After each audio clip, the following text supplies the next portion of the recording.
Be crowned the back-to-school champion parent with a Sagicor Bank unsecured loan. The time by Sagicor Bank is...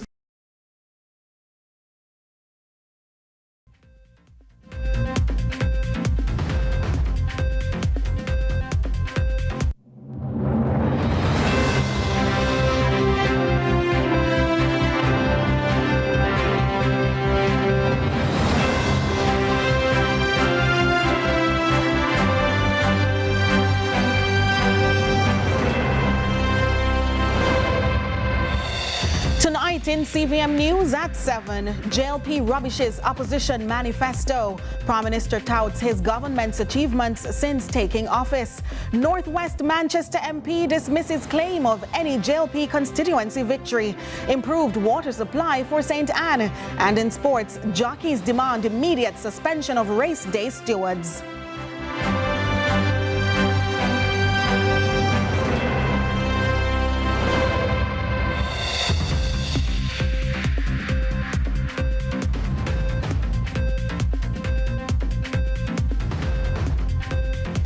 From Kingston, Jamaica, this is CVM News at 7 for Thursday, August 14, 2025. Thanks for having joined us. I'm Nika Lewis.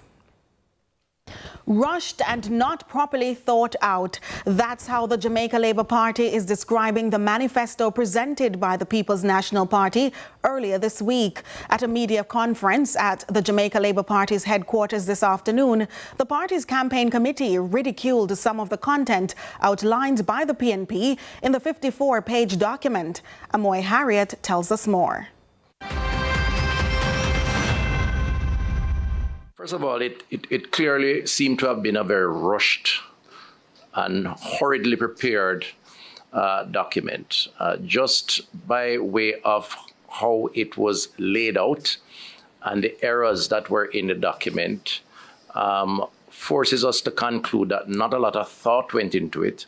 Chairman of the Jamaica Labour Party's campaign committee, Dr. Christopher Tufton, earlier Thursday. The governing party called a press conference where its 5-member panel slammed the recently published manifesto from the People's National Party, picking apart the document page by page. Dr. Tufton pointed to what the party says were several spelling errors and inaccuracies. The one that was quite outstanding to us is the reference to, in the table of contents, of 8 pillars, then the address by their leader of 10 pillars in the document, the same document, and then the term love, Jamaica love, which has each letter referring to a document, an area of focus, and that is 11 areas of focus. So the first question I would ask is, what is it? Is it a pillar of 8, a pillar of 10, or a pillar of 11? Now, one by one, the panel members took turns to criticize policies presented by the PNP in different areas to include health, finance, education, and foreign policy. Finance Minister Favour Williams questioned some figures presented in the PNP's manifesto. They said that their many promises will cost 10% of discretionary funds. First, I'd like Jamaicans to know that there is no major line item in the budget called discretionary funds. So for the PNP to be speaking of discretionary funds, it shows their fundamental lack of understanding of this country's budget. Now, Education Minister Dr. Dana Morris-Dixon went as far as to accuse the PNP of publishing an AI-generated document. When you look at the manifesto, it is indeed a cut and paste of the Andrew Holness administration's policies. So as I read the manifesto, and I put on my hat as a former lecturer at UWI who used to have to mark master's theses, I had to wonder, why did it sound so much like what we're already doing? It couldn't just be that, you cut and paste. Now, I'm a big proponent of using artificial intelligence. And so as I thought through it, I realized that this must have used AI. And so I asked ChatGPT, I prompted ChatGPT to write an education plan for Jamaica did it in ChatGPT 5. And when the results came, which I have here, sounded just like the manifesto. The education section sounded just like that. Meanwhile, the JLP says its manifesto is ready and will be made public at the appropriate time. Amoy Harriet reporting for CVM News.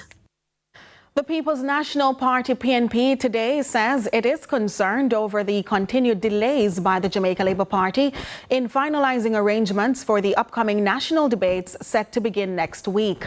In a release today, the party says despite repeated confirmations, the Jamaica Labour Party has now missed 2 critical planning meetings with the Jamaica Debates Commission, JDC, including one rescheduled for 2 p.m. today at their own request. According to the PNP, at the appointed time, the PNP's debate coordinator was present and ready to proceed, but no JLP representative attended. When contacted, the JLP's designated negotiator, Mr. Delroy Williams, indicated he was in Maypen and unavailable, despite having confirmed the meeting in advance. The PNP General Secretary says the delays are unacceptable and notes that the debates are a vital part of Jamaica's democratic process, giving citizens an opportunity to hear from all parties on issues that matter most. With the first debate set for Tuesday, the JLP's repeated no-shows are severely limiting the time available for finalizing important details and show, quote, a troubling disregard for the public, the process and the work of the independent commissioners who facilitate these events. Dr. Campbell says he empathizes with the members of the JDC who are doing their utmost to ensure fairness and transparency and commends their dedication under these, quote, trying circumstances. With motorcades, roadside rallies and convoys set to fill the nation's streets in the coming weeks, the National Road Safety Council, NRSC, is warning political parties don't let campaign fever turn into road carnage. Vice Chairman Dr. Lucien Jones is urging greater vigilance and stricter guidelines to prevent fatalities and serious injuries this election season. Raymond Morrison reports. Elections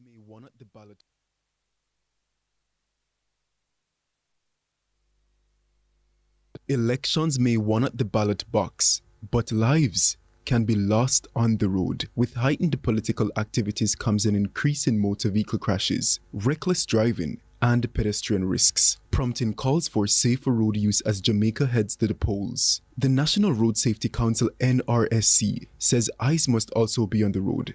Data from the Island Traffic Authority shows that during an election watch period, 2 weeks before Election Day, the maximum increase in road fatalities compared to a non-election year is 8. And while that number may seem small, Dr. Lucien Jones, NRSC Vice Chair, says even 1 is too many, given that road crashes are the second leading cause of violent deaths in Jamaica. I sent out a note this morning to the campaign managers of the political parties and to the head of the EOJ. And this note voices a concern about what has happened in past election periods. I have looked at the data going back many years. I have noted that the greatest number of fatalities, or the biggest change between a non-election year and an election year is 8. But that's 8 far too many. The NRSC is calling for clear guidelines for motorcades, designated routes and times, as well as the addition of strict enforcement against reckless behavior, including passenger hanging out of vehicles, overloaded cars, and motorcyclists ignoring helmet laws. And campaigning is an important part of the democratic process. We don't want to throw any cold water on it. We don't want to affect our culture. We don't want to dampen the enthusiasm of the voters and the party supporters. But we need to do that within the context of a high regard for safety. We will remember in past elections some horrible incidents that have happened. We don't want this to happen this year. We can do without any further increase in the number of people who are dying and the number of people who are being injured. Dr. Jones then noted that earlier this year, road fatalities were almost 20% lower than last year. But now, the figure is 1% higher. He says the trend can still be reversed. We are 1% more than the 239 for last year. So things have changed dramatically. And we are not doing well as far as road safety is concerned. We are not doing well in terms of the number of motorcyclists who are dying. Huge numbers. The number of pedestrians who are dying. The number of private motor car passengers, almost double last year. And therefore, this is the context in which the appeal for extreme caution during this election watch. And the call for safer roads is echoed by citizens. One perturbed motorist wrote to Dr. Jones after 3 separate run-ins with reckless drivers. In one instance, he says, quote, "A driver tried to force his vehicle in front of mine, then blocked my car and attempted to open my door." In another encounter, he shares that, quote, "A taxi sideswiped my mirror, shattering the glass before fleeing the scene," end quote. And just last month, quote, "A driver collided with my vehicle while trying to cut into my lane to beat other drivers," end quote. The council's vice chair says the level of impatience and recklessness is at an all-time high and fears even more chaos as campaign convoys hit the streets. With the general elections just weeks away, the NRSC says it's up to both major parties to show that lives matter more than political momentum. Raymond Morrison, CVM News. With election season in full swing, politics is once again proving to be a family affair. In this CVM News series, Generations in Politics, Amoy Harriet spoke to children of politicians who are now grown up and charting their own course in politics.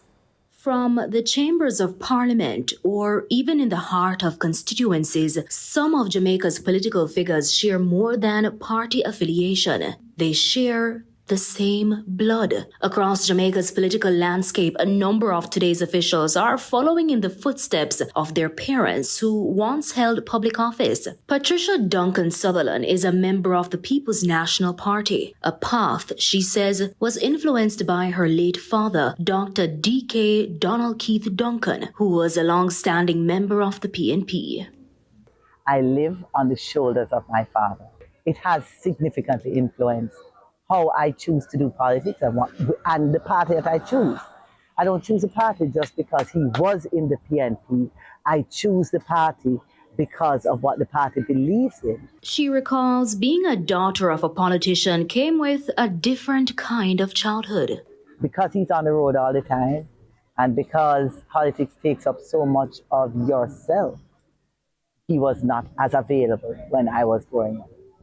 And actually, I think I got the best of him as an adult. For Dr. Patrice Charles King, her childhood was somewhat similar. Her maiden name, Charles, as in Peril Charles Sr., carries weight in the Jamaica Labour Party. Individuals don't really understand the childhood that we go through as, children of politicians. In order for you to spend time with daddy, with my father, we had to be on the ground with him. After being on the ground with him for years, she ran for Member of Parliament in the Eastern St. Thomas constituency in 2011, but soon realized politics, despite her family background, wasn't her cup of tea.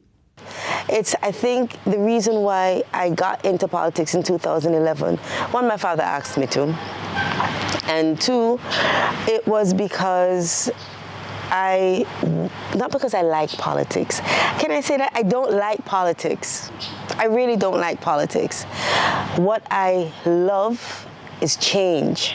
And so that's one of the things as a daughter of a politician that we were indoctrinated into creating positive change for individuals, for serving the least of us. Now, unlike Dr. Charles King and Mrs. Duncan Sutherland, Mikhail Phillips's parents were more cautious about him joining politics. His father, Dr. Peter Phillips, is a former leader of the PNP. When I told my father I was interested, he at first said to me, to reconsider. And I wouldn't say dissuaded me, but was very letting me be cautious and reminding me of some of the highs and lows of representational politics. He eventually got his father's support, but he insists he's working to carve his own identity beyond the Phillips name. In 2020, when we had the big defeat in the People's National Party in that election, I was able to retain my seat, not being my father's son, and he was the president of the party then, but because of the work that I've done in my own constituency, because it was important for me for my constituents to know me as their candidate and not me just being a senior member of the party's son. Now, they're not the only ones with politics in their DNA. We'll hear from others in part 2. Amoy Harriet, CVM News. More CVM News at 7 in a moment.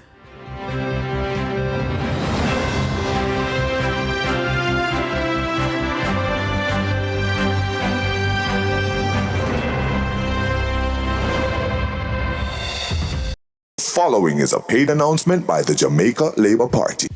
When I chose to serve, it wasn't about politics. It was about love for country, for people, and a passion to ensure every Jamaican can secure the future we all deserve. We have made real progress, running water in rural homes, new roads, less crime, more jobs, and no new taxes. We are doing more for you, and we are not done yet. I am Andrew Holness. Put your X beside the bell. The proceeding was a paid announcement by the Jamaica Labour Party. We a bucket together when everybody out. Fried chicken we a pre-bucket for the crew. Share a bucket together, everybody go live. Spicy original when we online. Bucket together to the new dance craze. Taste explosion bursting with flame. When we a bucket together, it put you in a good mood. Every moment you share is finger licking good. Bucket together, come make we bucket together. Hey, bucket together, bucket together.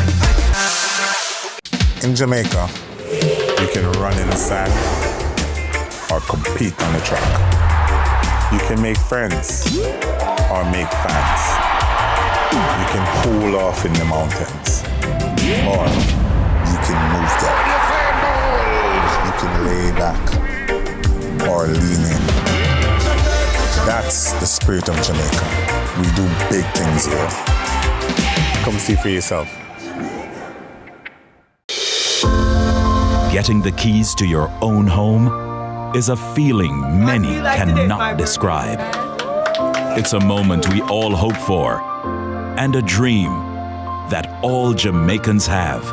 The new social housing program is the difference between a dream and reality. The government, through the Ministry of Economic Growth and Job Creation, is building hope, one home at a time.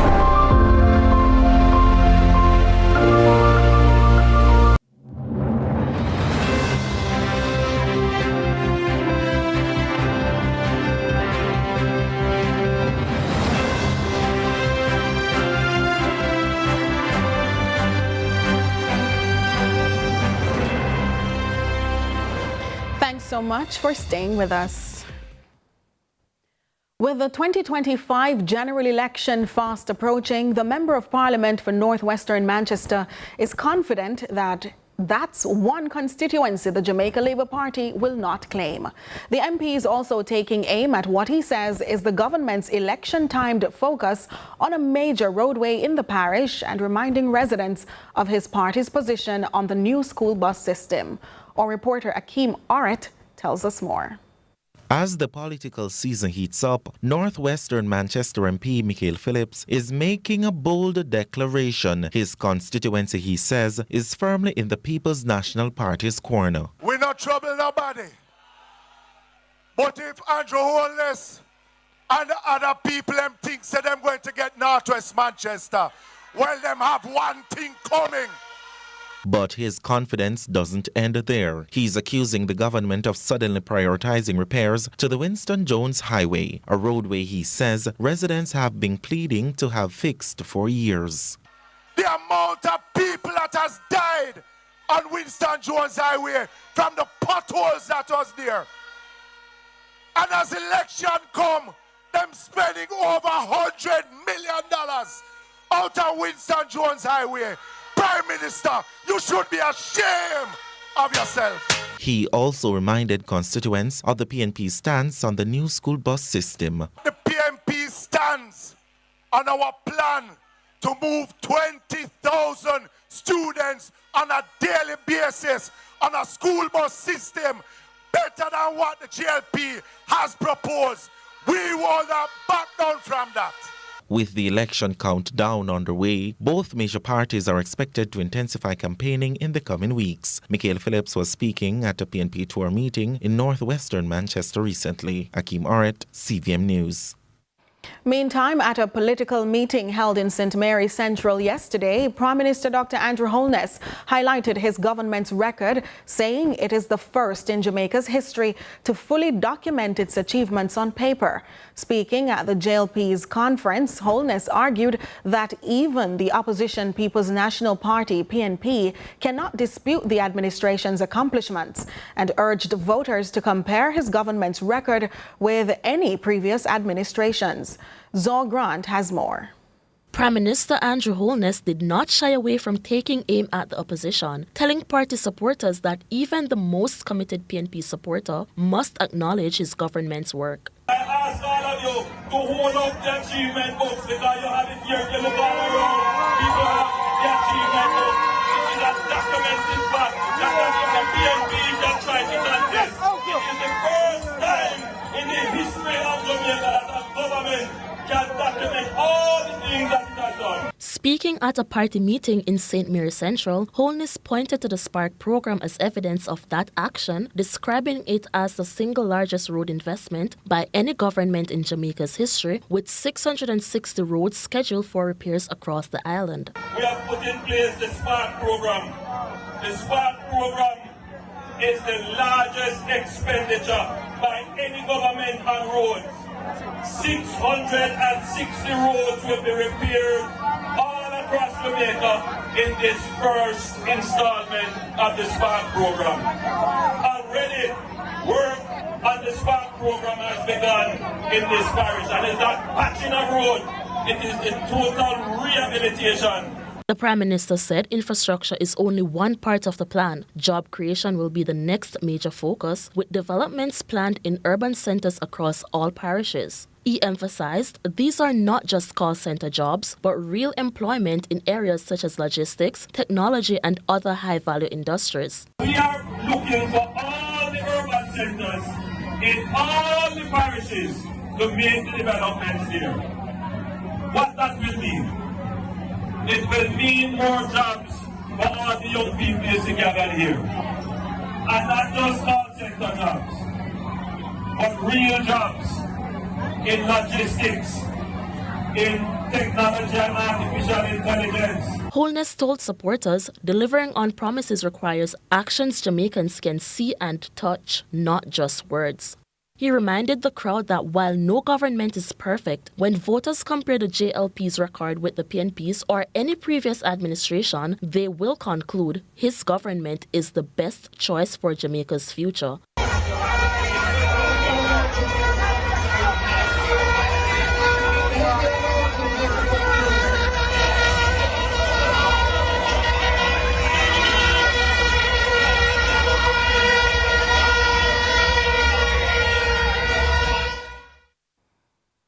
Stay with us. We take a break.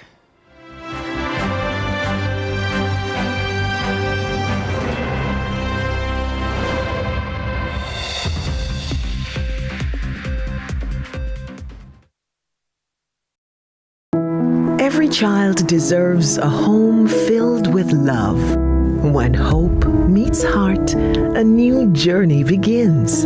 Welcome home, David. Welcome, David.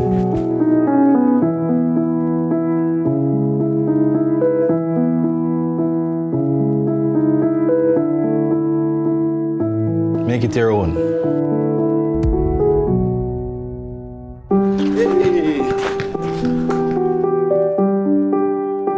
Family is built on moments shared. Go, David, yes! Every smile and every shared moment connects us with a brighter future.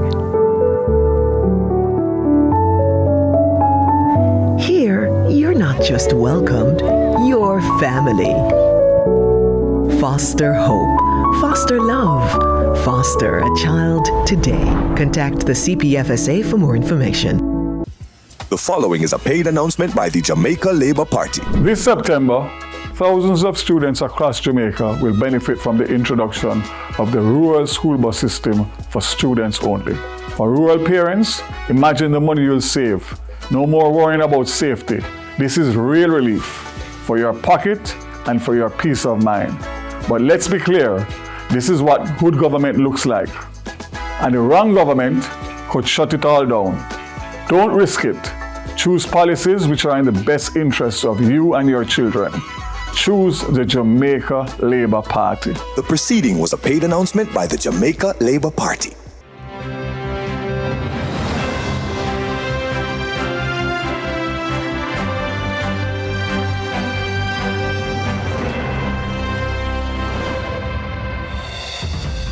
Welcome back.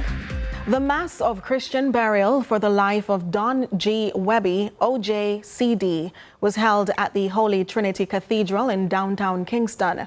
Among those who paid tribute to the late national figure, politician, and group CEO was the Prime Minister, who recognized the valuable contribution this iconic gentle giant, whose action spoke messages.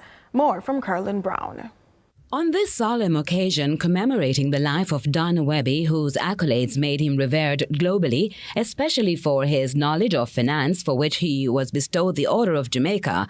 But how ironic, even as he scaled the ladder to the top, his vision was never about the numbers. In fact, he's acknowledged for making sure everyone had a voice. We're all so proud of as we watch Don's achievements, his selfless contributions to his beloved Jamaica, to Grace Kennedy, to track and field, to horse racing, to cricket, the Archdiocese, St. George's College, Immaculate.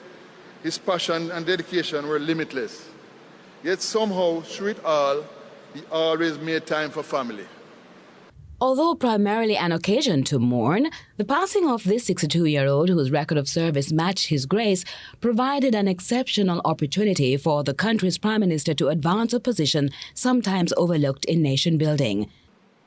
He has shown us that the public and private sectors can work together, hand in hand, to advance Jamaica's development, and that we can demand excellence and still lead with compassion. He has shown us patriotism is not a slogan, but a daily commitment to act in the best interest of Jamaica. The legacy of Don Webby's rare approachability and his stance not to cut corners will remain etched in the hollows of a nation still struggling. He believed in doing things the right way or not at all. It is why he was trusted by business leaders, political colleagues across the aisle, and the Jamaican citizenry at large. As the Prime Minister puts it, Don's measure of success was never confined to just profitability, and so those who loved him first and knew him best are equally deserving of credit. To the Webby family, I extend the deepest condolences of the government and people of Jamaica. We thank you for sharing Don with us, for allowing him to devote so much of his life to the service of our country. We know the sacrifices you made so that he could serve. And we honor you as we honor him. Carlin Brown, CVM News. We now join Ronaldo Adams for a quick sports preview.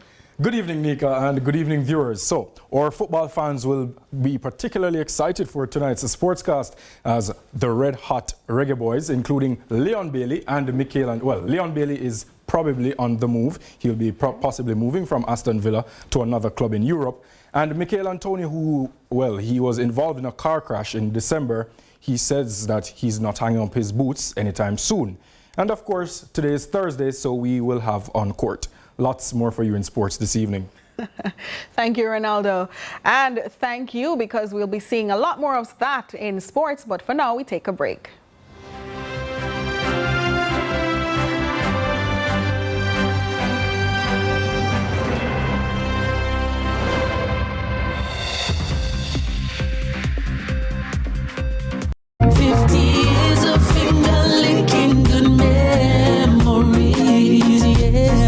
time by KFC is 7:30.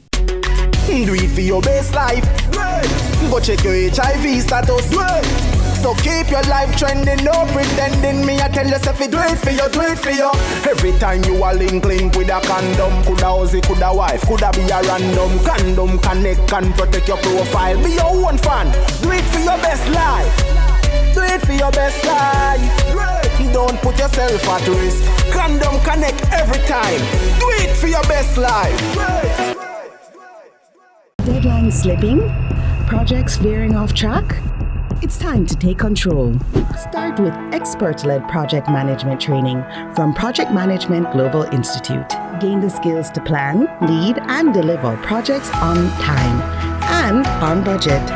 Turn chaos into clarity and stress into success. Explore opportunities today by contacting 876-754-3764 or www.pmglobalinstitute.com.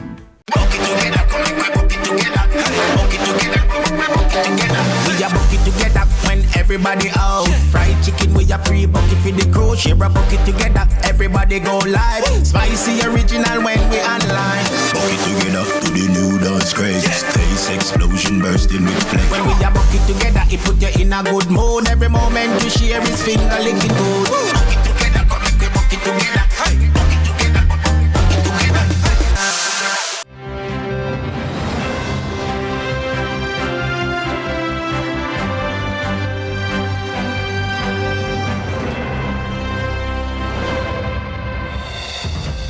Thanks for staying with us. We take a look now at what's trending online. So what's trending today? Prime Minister of Trinidad and Tobago Kamla Persad Biseso has issued a stern warning to Caribbean Airlines Limited, giving the state-owned carrier a 2-year deadline to become profitable or face a complete overhaul of its management team. Social media users are reacting to this. Chris_Messier31 comments, Jamaica should get back their own airline. I don't understand. We're the only country in the Caribbean who doesn't have an airline. Jerome O'Grant writes, tell them to give it back, seeing that we have way better fiscal discipline. Nothing about a growing country like your own airline. Sherry's ask, flying in the Caribbean is so expensive. Where's the money going? Saint_Bess_Princess says, Jamaica, Jamaica, now is the time. Nell Antigua writes, how can they not have a profit with the prices of their flights? Must be poor management and spending. Queen Nell_adds, yes, with the cost of their flights, someone is dipping in the pantry. And that's what's happening online. Share your thoughts with us on X at CVM TV, CVM_television on Instagram, and CVM Television on Facebook. I am Dressel Mills. See you then. Now to regional and international news. We begin with news in the region. Trinidad and Tobago's Prime Minister Kamla Persad Biseso signed a multi-million-dollar production sharing contract with ExxonMobil on Tuesday. The signing sees the energy giant returning to Trinidad and Tobago after an absence of 22 years. More from TTT News. It is estimated that ExxonMobil will incur expenditure of an estimated US $42.5 million in the mandatory first phase of this project. That is no small amount of money, and it's in hard currency, US dollars. With success, I am told the projected development could cost between US $16.4 million and US $21.7 billion. Billion. Mrs. Persad Biseso declared TNT's energy sector open for business as investor confidence from global majors remains strong.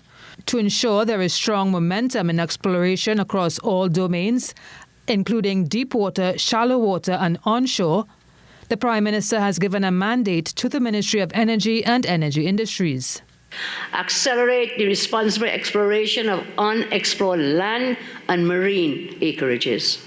Continuously improve acreage award processes and undertake a comprehensive review of the oil and gas taxation regime to ensure TNT remains an internationally competitive hydrocarbon province. Mrs. Prasad-Bissessa said the government's principle is simple. Investment goes where it is welcomed and stays where it is well treated.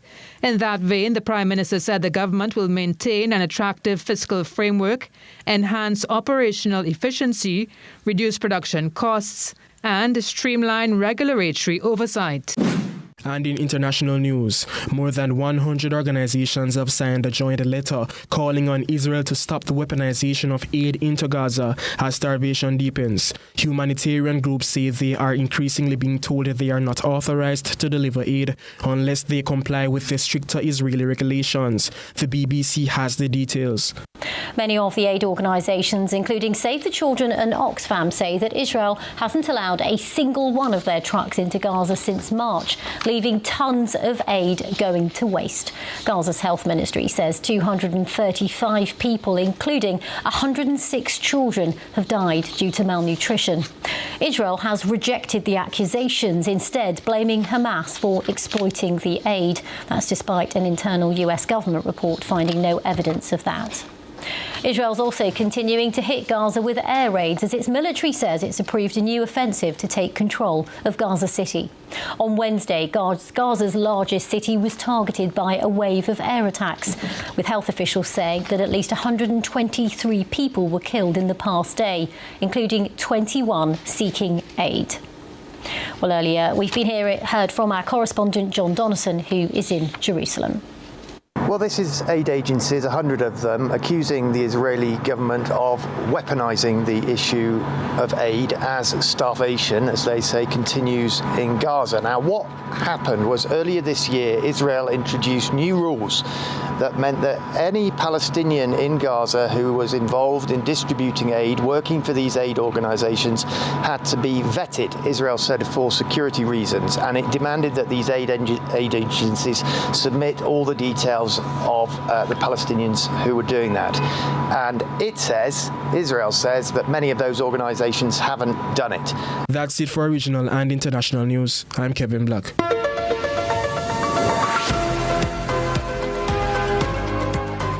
We take a break. Sports is next.